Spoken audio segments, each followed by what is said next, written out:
L'APA, en effet, a été fondée pour résoudre un problème de transmission. Que pouvais-je faire des bouteilles à la mer que je recevais par la poste, autobiographie orpheline à la recherche d'un destinataire?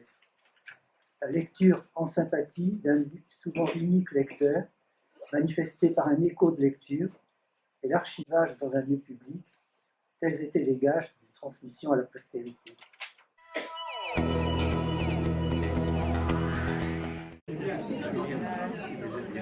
Il faudra fermer de toute façon.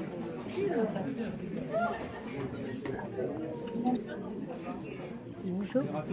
Passer derrière les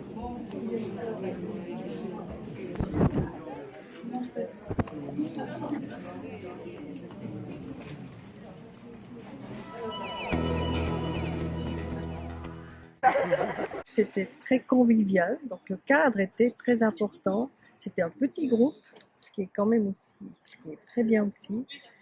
Et on a parlé en fin de compte de notre parcours, on a essayé de montrer quelles étaient les étapes, quelles étaient surtout les influences qu'on a eues, quelles personnes nous ont marqué sur notre parcours.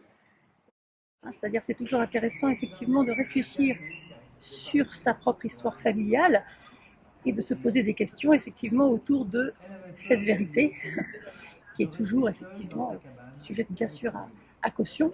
Et quelquefois effectivement l'histoire familiale peut devenir romancée ou on peut écrire toutes sortes d'histoires familiales à partir d'une histoire qu'on se raconte, qui nous est racontée mais qu'on se raconte ensuite.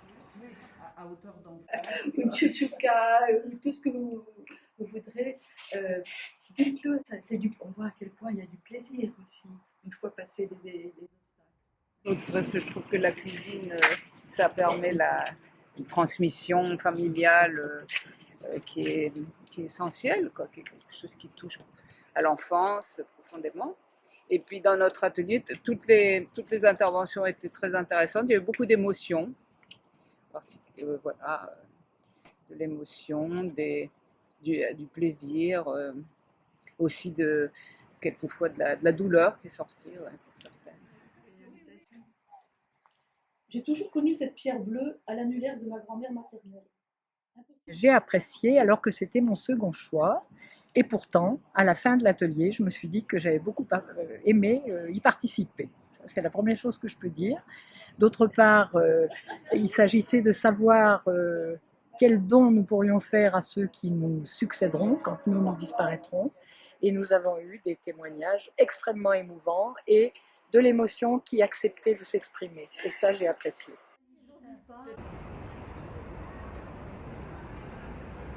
Comme ça, on voit nous. Vas-y. Moi, c'est une double. Alors moi, c'est l'idée du double, de deux. Voilà, le blanc et le noir. Quelle bonne idée. J'ai pas terminé, bien sûr, mais j'ai fait mon cette idée-là. Voilà. Et puis là, du coup, il y avait l'identité toujours, mais en double. Ouais. C'est-à-dire, voilà. Mais bon, j'ai pas... Voilà, c'est bon. Involontairement, C'est politique. ça... On ne voit plus. Oui, ça image ce qu'elle n'a pas, à mon sens, D'accord. à savoir que l'intime est politique. Sauf dans un cas, quand j'ai fini la série, je me suis aperçu que j'avais oublié de faire raconter à mes parents ma naissance. J'ai apprécié la diversité des témoignages d'interviews des proches de ce groupe. Ça met en lumière que c'est une approche délicate qui doit être adaptée à chaque situation familiale. On s'est surtout attaché à visiter la galerie des dons. Donc ce sont des dons qui sont faits par les migrants eux-mêmes ou par les enfants de migrants. D'ailleurs, il y a beaucoup de dépôts d'enfants de migrants. Ce sont des objets très divers de leurs souvenirs de leur voyage, de leur pays, voilà, des choses importantes. Et moi, ce qui m'a particulièrement intéressée, c'est le lien qu'il pouvait y avoir entre l'APA et effectivement ces dons qui sont déposés par des personnes ordinaires, entre guillemets, comme on dit entre nous. Voilà, et donc je trouvais que c'était un lien vraiment très, très pertinent.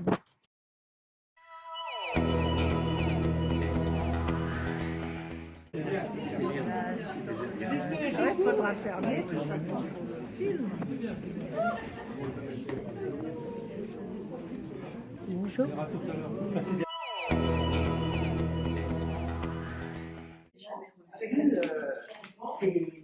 C'est petit, donc voilà, ça n'a pas été drôle pour ton grand-père, il a dû quitter sa maison. Enfin, voilà, on apprend comme ça par bribes, des petites choses.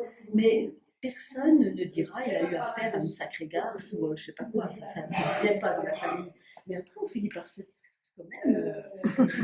Voilà. Moi, j'ai remarqué, j'ai aussi lu peut-être dans tous les sens, mais il y en a beaucoup, c'est un peu le même thème, un peu répétitif. Je ne sais pas si c'est la même chose pour vous. Alors, est-ce qu'il faut justement... Je suggère de les mettre tous ensemble, ceux qui sont prêts, qui font une répétition, et de les lire. Je n'ai pas réfléchi à ça, mais de les lire et de voir ce qu'il faut enlever, ceux qui peuvent réintégrer pour faire quelque chose de plus complet. À mon avis, c'est probablement dans le Les deux clients de la part, il y en a un qui est là.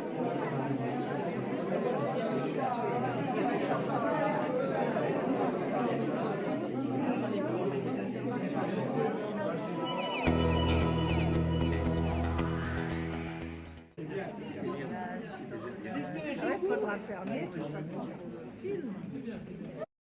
Dans ses interviews, il dit pas plus que ce qu'il dit dans son film. Mais il est très très riche. Bon, et par exemple, ce rôle de l'image, et que effectivement l'image redonne vie. Et ça, je ne l'ai pas développé après. Papa, lorsque tu es venu au-devant de moi à la sortie de l'école, j'avais 13 ans. Tu t'es effondré dans mes bras. Alors c'est qu'à partir de l'inventaire de mes sensations, de mes souvenirs, j'ai pu trouver un fil qui me relie à un objet de l'enfance qui a eu une grande importance finalement, et même une influence déterminante sur mes goûts. Et superficiel. Leurs enfants craignent une moquerie éventuelle. Pourquoi?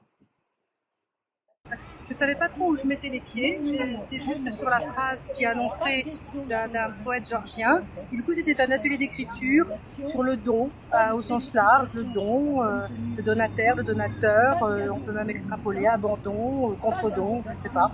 Et il y a eu des textes assez autobiographiques et une belle découverte de ce poète georgien. Maillons mornés et mal aimés, emmêlés au réel en sommeil, les marmites sont salées. C'est un atelier créatif présentant l'intérêt de combiner plusieurs entrées, bien entendu l'écriture, mais pas seulement, des images, des photos, des recettes de cuisine, des choses de la vie concrète et des enregistrements audio.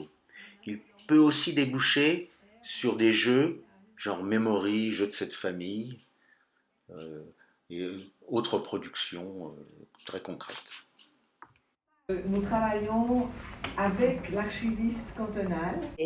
Ce qui était très intéressant, c'était à la fois l'exemple du travail fourni par Francis Fornereau comme exécutrice testamentaire littéraire de Alice Riva, et puis toutes les idées que ça a pu nous donner pour le traitement de nos propres papiers orphelins dans nos archives privées. Et on a échangé sur des pistes françaises à la fin.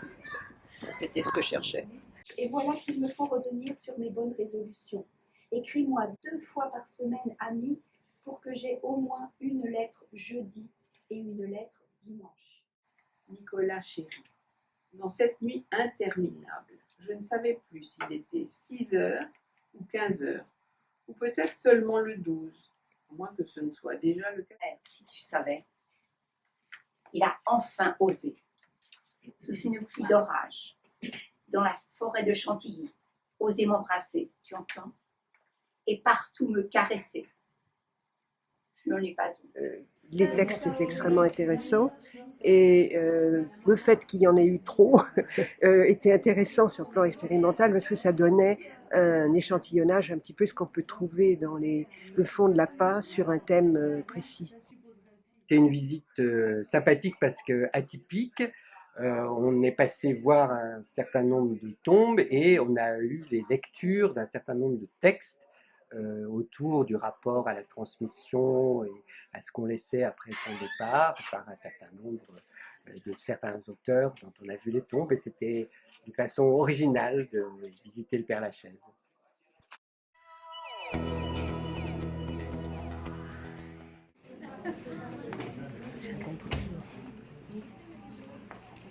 Beau succès pour ces journées de l'autobiographie, qui ont réuni plus de 100 adhérents venus de toute la France pour se ressourcer, pour s'informer, réfléchir, témoigner, échanger, écrire en atelier, dans un climat joyeux et convivial où chacun est sensible à la façon dont les choses se sont passées, avec beaucoup de gentillesse, d'écoute des autres aussi.